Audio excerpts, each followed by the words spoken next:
मनरेगा के नाम और स्वरूप में किए बदलाव को लेकर इन दिनों कांग्रेस ने केंद्र सरकार के खिलाफ मोर्चा खोल दिया है। प्रदेश के साथ साथ देश भर में कांग्रेस कार्यकर्ता सड़कों पर उतर आए हैं।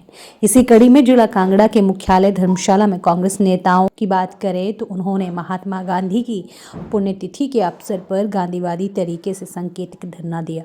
इस दौरान कांग्रेस नेताओं और कार्यकर्ताओं ने महात्मा गांधी की तस्वीर के समक्ष पुष्पांजलि अर्पित कर उन्हें श्रद्धांजलि अर्पित की और उसके बाद एसडीएम धर्मशाला के माध्यम से महामहिम राष्ट्रपति को मांग पत्र भी भेजा। कांग्रेस नेताओं का कहना है कि मनरेगा गरीब मजदूरों और ग्रामीणों की जीवन रेखा है। आज महात्मा गांधी की इस पुण्यतिथि पर गांधीवादी तरीके से पूरे प्रदेश में शांतिपूर्ण विरोध दर्ज करवाया गया। इसी के साथ कांग्रेस नेताओं का कहना है कि प्रदर्शन के माध्यम से केंद्र सरकार को यही संदेश देने का प्रयास किया जा रहा है कि मनरेगा से की गई छेड़छाड़ ना की जाए। उनका कहना है कि वर्ष 2005 में ग्रामीण आर्थिक को मजबूत करने के लिए मनरेगा को शुरू किया गया था, जिससे लोगों को गांव में रोजगार मिलने के साथ अन्य राज्य में पाइपलाइन रुका था। पहले मनरेगा के तहत विभिन्न कार्यों के सेल्फ बनते थे, लेकिन अब केंद्र सरकार तय करेगी कि कौन सा कार्य कहाँ होना है। मनरेगा के स्वरूप में बदलाव सहन नहीं किया जाएगा। ग्राम सभा पंचायत प्रधानों की शक्तियों को कम किया गया है।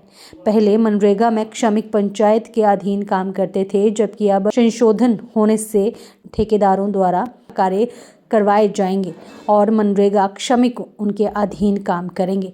मनरेगा ग्रामीण युवाओं को रोजगार की गारंटी और ग्रामीण आर्थिकी को सुदृढ़ करने का साधन था। प्रदर्शन उपरांत एसडीएम धर्मशाला के माध्यम से देश की राष्ट्रपति को ज्ञापन भेजकर मनरेगा का नाम ना बदलना जाए, इसको लेकर हस्तक्षेप की मांग की है। वहीं धर्मशाला प्रदर्शन में पहुंची हिमाचल कांग्रेस की वरिष्ठ नेत्री एवं पूर्व मंत्री व राज्यसभा सांसद बिप्लब ठाकुर ने कहा कि भाजपा सरकार वर्तमान में कांग्रेस सरकार द्वारा किए गए कार्यों को पूरी तरह से खत्म करना चाहती है। उन्होंने कहा कि मनरेगा गांव के लिए बनाई गई थी, जिसमें सैकड़ों महिलाओं को काम कर अपने परिवार का पालन पोषण करने का अवसर मिलता था, लेकिन अब उसमें भी बदलाव कर उनके साथ धोखा किया जा रहा है। उन्होंने केंद्र सरकार पर निशाना साधते हुए कहा कि इनकी सोच गरीबों के लिए नहीं बल्कि अमीर लोगों के लिए है। उन्होंने कहा कि मनरेगा में सबसे ज्यादा नुकसान महिला वर्ग को हुआ है। उन्होंने कहा कि मनरेगा में बदलाव गरीब और मजदूर वर्ग पर सीधा हमला है। फिलहाल क्या कुछ कह रही हैं बिप्लब ठाकुर, आप भी सुनिए। इस जो भाजपा की सरकार है, इनका एक ही मकसद है, एक ही ध्येय है कि जो कांग्रेस सरकार ने लोगों के कल्याण के लिए, लोगों की उन्नति के लिए, गांव के लिए बनाई थी स्कीमें, वो सारी खत्म करें।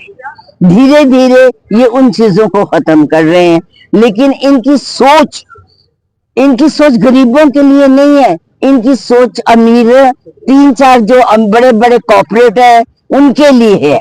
यह जो हटाया, आप मुझे बताइए, मनरेगा जो बनाया गया था गांव के लिए, एक ही ध्येय था कि गांव के निवासी जो हैं, गांव के जो गरीब लोग हैं, वो अपने गांव से बाहर मत जाए, पलायन मत करे।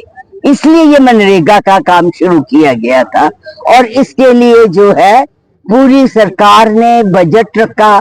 गवर्नमेंट हमारी जब कांग्रेस सरकार थी, उन्होंने हर उसके लिए बजट रखा था कि उनके 90% वो देंगे, 10% जो है स्टेट्स देंगे, और इन्होंने वो भी खत्म कर दिया। मनरेगा को खत्म करने का सबसे बड़ा इनका ध्येय यही है कि गरीब लोग जो है गरीब ही रहे और अमीर जो है अमीर होते जाए। ये जो आज किया है, निंदा है कि अब हिमाचल में बड़े बड़े जी आएंगे, उद्योगपति आएंगे, उनको लेबर कहाँ से मिलेगी? अगर मनरेगा रहती तो लेबर ने नहीं जाना था। अब वो जो है सस्ती लेबर को बनाने के लिए, उनको फायदा पहुंचाने के लिए ये मनरेगा जो हटाया गया है। और मनरेगा में विशेष करके महिलाओं का योगदान बहुत ज्यादा होता था, और आज जो है वो खत्म हो जाएगा। महिलाएं जो है फिर वो ही निर्भर हो जाएंगी।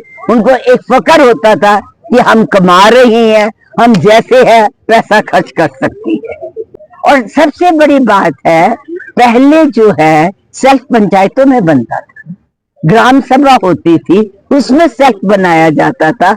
इस पंचायत में या इस पंचायत के गांव में किस चीज की आवश्यकता है, रास्ते इतने बने हैं, छोटे छोटे पुल बने हैं, स्कूलों की ग्राउंड बने हैं, इतना काम इस मनरेगा में हुआ है कि आप हर गांव के सुधार आप देखें। आज जो गांव की स्थिति बदली हुई है, रहन सहन बदला, उस मनरेगा की वजह से बदला। और मनरेगा ही था जो इस गांव के आर्थिक स्थिति का, उसके उधार का, आगे ले जाने का एक बहुत बढ़िया सोर्स था, जिसको इन्होंने खत्म करके ये है कि ना तो गांव रहे ना गरीब रहे, सबके ऊपर अधिकार हमारा।